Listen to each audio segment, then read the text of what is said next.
Pardon, je suis désolée. Hé, tiens. Mais tu voulais pas qu'on s'amuse un coup ça? Non mais vas-y, laisse-moi, tu vois pas que j'essaie de me téléporter. Putain, j'y arrive pas et j'ai besoin de me concentrer. Putain, ça marche pas. Mais d'ailleurs, comment veux-tu que ça marche si tu ne te concentres même pas sur tes pas? Et sans concentration, franchement, t'arrives à quoi? Et c'est ça, la base de la concentration, finalement, c'est la base de tout. Pourquoi? Bah viens, on va comprendre les racines du mot. Et si on comprend les racines de l'art de la concentration, peut-être qu'on aura envie d'en goûter les fruits. Alors regarde bien, concentration, c'est simple. Ça vient du latin con avec centre, bah, c'est le centre, et sion, action qui veut dire action. Ça pourrait être en fait l'action avec le centre, ou plutôt agir avec centre, ou plutôt agir de manière centrée. Mais pourquoi c'est important d'agir de manière centrée? Parce que le centre, c'est la base de l'équilibre. Regarde la toupie. Tu peux lancer une toupie comme ça. Est-ce qu'elle va fonctionner? Non. Elle va fonctionner la toupie à partir du moment où tu vas la faire tourner autour de son centre et là, elle va être équilibrée. Et là, maintenant, on pourrait se dire, mais à quoi ça sert l'équilibre? Bah ouais, à quoi ça sert l'équilibre en fait? Bah si tu regardes bien, ça doit servir à quelque chose. Sinon, on ne chercherait pas à s'équilibrer toute notre vie. Depuis petit, on est là, on essaye de s'équilibrer à 4 pattes. Ensuite, on tombe 2000 fois à peu près avant de s'équilibrer sur 2 pattes. Ensuite, on veut une alimentation équilibrée, des relations équilibrées. Et enfin, on veut une vie équilibrée. On cherche toujours l'équilibre parce qu'au fond, on sait que c'est ce qui peut nous rendre libres de vivre. Et si tu regardes bien, finalement, on a tous un centre. Parce que là, tu vas me dire, bah ouais, mais finalement, on a tous un centre. On a tous un centre d'intérêt, un centre d'attention. On a tous quelque chose autour duquel tournent nos pensées et tourne notre vie. On dit bien, toute ma vie tourne autour d'elle. Toute ma vie tourne autour de lui. Toute ma vie tourne autour de cette entreprise. Toute ma vie tourne autour de ces résultats-là. Ok, très bien. On a tous un centre. Mais le piège, il est où? C'est que si ce centre est quelque chose qui naît à l'extérieur de toi et qui ne vient pas de ton intérieur, ça veut dire que ton équilibre dépend de cet extérieur. Ça veut dire que tu es dépendant. C'est un peu l'inverse de l'indépendance, c'est un peu l'inverse d'être libre.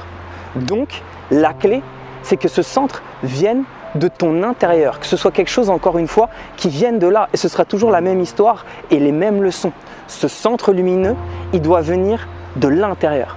Et en parlant de lumière, finalement, c'est un peu comme les planètes et le soleil. Soit tu es en orbite, autour de quelque chose, autour d'un autre centre qui est à l'extérieur, ou soit tu es ton propre soleil qui brille lui-même de l'intérieur, qui se donne à lui-même cette lumière, cette chaleur, cette énergie et qui en plus de ça va pouvoir la partager aux autres. Donc soit tu empruntes cette lumière, soit tu la crées de ton intérieur. Et pourquoi c'est bien? Parce que si tu es en orbite, lorsque ce soleil autour duquel finalement tu dédies toute ta vie qui est à cet extérieur se met à arrêter de briller, tu vas arrêter de briller aussi. S'il disparaît, tu vas disparaître aussi. S'il tombe, tu vas tomber aussi.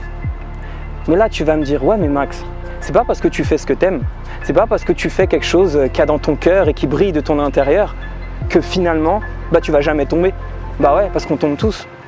C'est vrai, on tombe tous. Et quand il y a quelqu'un qui meurt, et quand il y a un projet qui ne fonctionne pas, et quand il y a des choses qui ne fonctionnent pas, souvent, on met le genou à terre, on tombe. Et c'est normal, c'est peut-être même le propre de la vie de tomber pour mieux se relever. Et d'ailleurs, Confucius, ce grand sage, disait que la plus grande gloire n'est pas de ne jamais tomber, mais de se relever à chaque fois que l'on tombe. Mais au bout d'un moment, à force de tomber, on perd nos forces, on a mal, on en a marre. Et qu'est-ce qui va nous permettre de mieux nous relever? C'est quand ton centre il est juste là. Tu as juste à poser ton coude dessus, tu n'as même pas de pas à faire. Tu mets ton coude dessus, tu te soulèves et tu montes sur ton centre et tu tournes autour de ton centre et tu n'attends pas que ce soit une structure extérieure, un homme, une femme, une entreprise qui vienne te relever parce qu'encore une fois, tu seras dépendant de cette chose et c'est l'inverse de ta liberté. Alors, c'est quoi le but? Comment on peut faire, encore une fois, comment on peut faire pour briller de cet intérieur? Eh bien, c'est simple. Question de qualité, réponse de qualité. Première conscience à avoir, prise de conscience, et ça commence toujours par là. Cette prise de conscience, c'est regarde bien ta vie. Autour de quoi tournent toutes tes pensées? Autour de quoi tourne ta vie, tes actions et ce que tu fais dans la journée? Est-ce que c'est autour de quelque chose qui est à l'extérieur de toi? Ou est-ce que ça tourne autour de quelque chose qui est à l'intérieur de toi? Quelque chose que tu crées, que tu peux créer éternellement à l'intérieur de toi, où que tu sois. Que tu fais avec ce que tu sais faire, avec ce que tu aimes faire, et avec ce que tu fais si bien naturellement. Première prise de conscience. Et enfin, la deuxième chose qui va t'inciter après au passage à l'action, et c'est fondamental, c'est du coup, si tu es honnête avec toi-même, autour de quoi pourraient tourner tes pensées pour que tu puisses toi-même briller de l'intérieur. En gros, quel serait ton centre lumineux qui viendrait de toi? Quel serait ce centre que tu pourrais choisir, cette chose que tu sais faire, qui te donne de l'énergie, de la lumière, qui te donne envie, qui t'inspire le matin, qui te rend satisfait quand tu le fais et que tu pourrais réaliser tous les jours de ta vie? C'est quoi ce centre? Quel est ce centre? Alors comprends bien ça. Et surtout, comme quoi, quand tu te concentres, ça part tout seul. Et surtout, concentre-toi sur ton intérieur et suis ton cœur. Yes. Merci.